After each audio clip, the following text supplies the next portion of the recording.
Ms. Mahalbahu, thank you very much for giving us this opportunity to continue our discussion at the successful event back in March in the DFS forum, where you gave a wonderful presentation about the recent developments and what's happening in the payments arena in Jordan. Mainly Jomo Pay and all the developments and the new systems that were developed and adopted by the Central Bank of Jordan. As the executive director of the payments department in the central bank, there has been numerous questions and given the limited time available at the forum, many people didn't get the chance to ask you these questions. So we're taking this opportunity to ask these questions, discuss them, and get your feedback on them.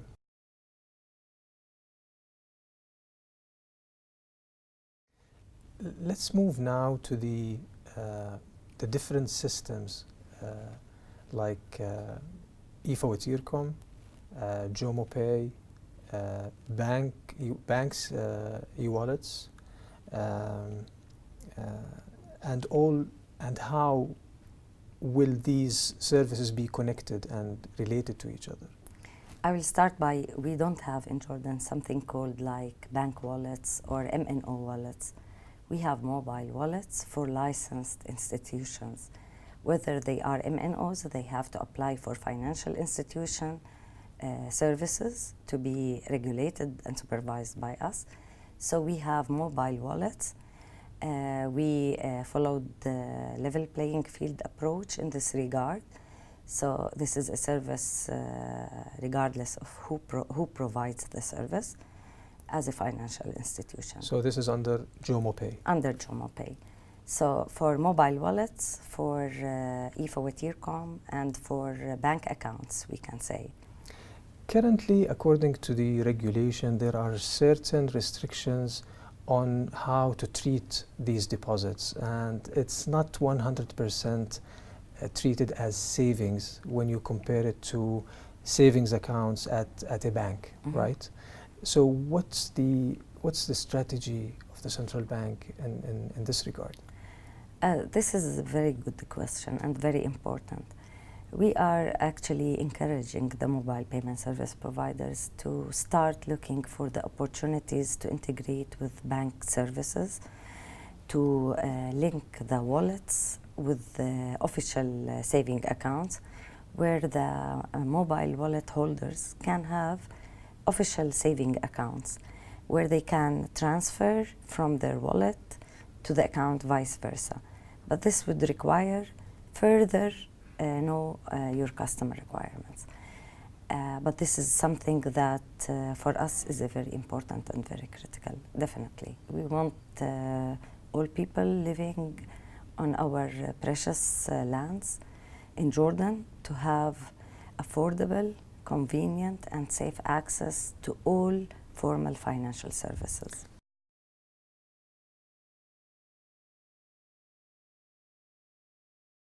You talked about the possibility of person-to-person transfers.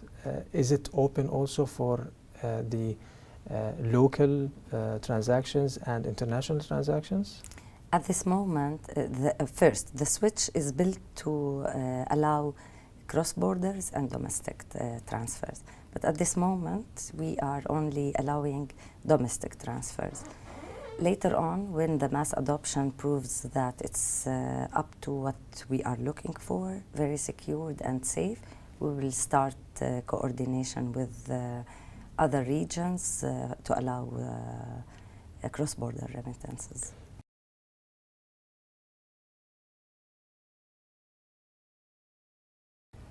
Currently, when the two services available in the market now have been launched for mobile wallets, currently it's now connected via the internet, right? Yes. And so you would need a smartphone for that. But of course the system, if I understand correctly, the system also allows USSD transactions, which is available for all types of phones. So when do you think the USSD will be available also for these services? I will be very frank and honest in this regard. The interoperability of USSD was mandated by Central Bank of Jordan, and we were very much aware of the challenges for USSD. Until this moment, we haven't have any country worldwide that provides USSD interoperability. One of the challenges, the MNOs were very delayed in implementing the USSD menu and our requirements. Till this moment, we have one of the 3 MNOs that tested with us and fully operational. Luckily, the second one should be maybe today or within a week time. We will finish testing with them. The third and the biggest one, until this moment, their service provider or technology provider is still lagged behind. But this is one challenge, as MNOs were not as responsive as we hoped. The second one, the interoperability in USSD, contains type of security risks. When we discussed it at early stages internally and with the MNOs, we took all necessary measures. But still, the remaining risk for us, it's like something we don't prefer. But to minimize these risks, it will put huge investments on the MNOs. The feasibility of mitigating these risks or minimizing these risks to the cost is very huge, does not justify. And we don't want the MNOs to reflect these costs on ultimate customers. So we contacted all MNOs maybe in the world, all technical security providers worldwide. During international global conferences and events, we started to discuss it, and we recruited a special consulting firm from the US to see how we can solve this one. And luckily, from here, I can announce that we reached to a solution, feasible one, very innovative, and it would be like for the whole world, very optimal solution. We conducted the stress testing on it, and the residual risk is very minimal, very affordable, and we are more than willing to accept and to implement this new measures. I invited the MNOs for tomorrow's meeting to discuss it. The requirements on the MNOs is trivial, so it will not expose them to further investments and costs. There is a small part from the central bank we need to enhance. After that, the model of Jordan of fully interoperable USSD service will become like the window for new hope for the whole world to implement USSD. There's a question about the difference between the two systems, the electronic bill payment and presentment system, e-Fawatircom, and the mobile wallet, JomoPay.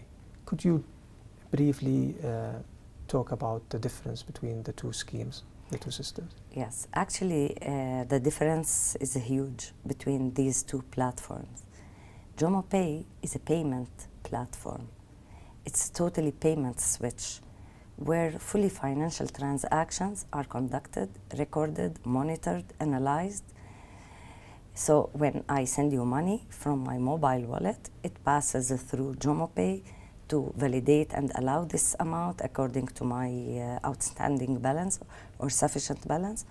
Then it ensures that you will be paid the amount instantly. While the electronic bill presentment and payment system, e-Fawatircom, it's a national switch or platform that works as a vehicle between all billers and governmental institutions and the banks or JomoPay and other service providers. This only requires the billers this is the bill number. Tell me how much is the due amount. So it gets the information from the biller. It passes these information to your bank or to your service provider, where this bank or service provider will tell you your due amount is this amount.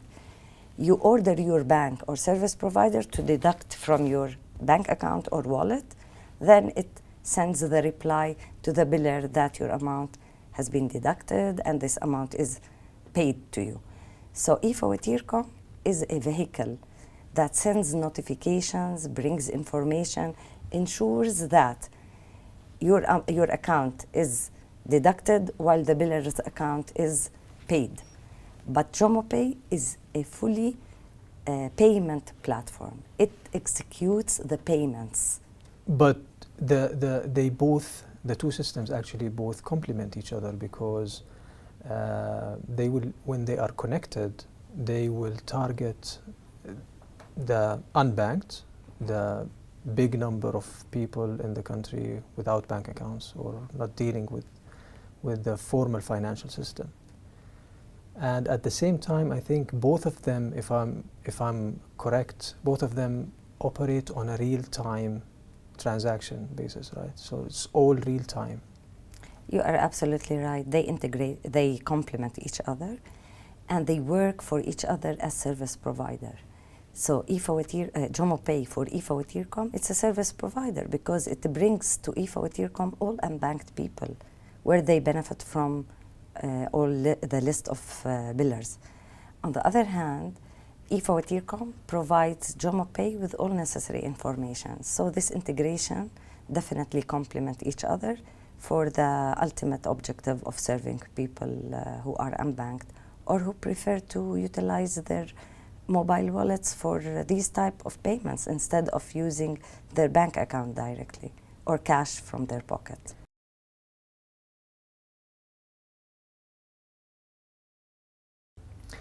Are there any constraints for agent cash out services? Because as you know, that would, if there is such a thing, that would mean that clients would need to go to several agents in order to cash out the amount that they want. No, they will not need to visit several agents, but there is a limit on cashing out, definitely. Even banks, even if you have a bank account, you have limits. Even ATM machine, you have daily limit. But if you go to ATM and you get what you want, you cannot go to another ATM that would exceed your daily limit. So there is a daily limit on your wallet, regardless. Even if you visit several agents, you will not be able to cash out because it's centralized. The switch will notice that you are exceeding your cashing out limit per day. But the cashing out, this is something universal because you cannot ask any agent to maintain a huge amount of money. This is one. Second, it's a kind of layer of protection for customers. They cannot get it out. Adding to that, the limit for cashing out limit is very logical and realistic because once you can conduct all your purchases or all your payments from your wallet, why would you need to cash out a huge amount? So it's also well set. Again, thank you very much. You are most welcome.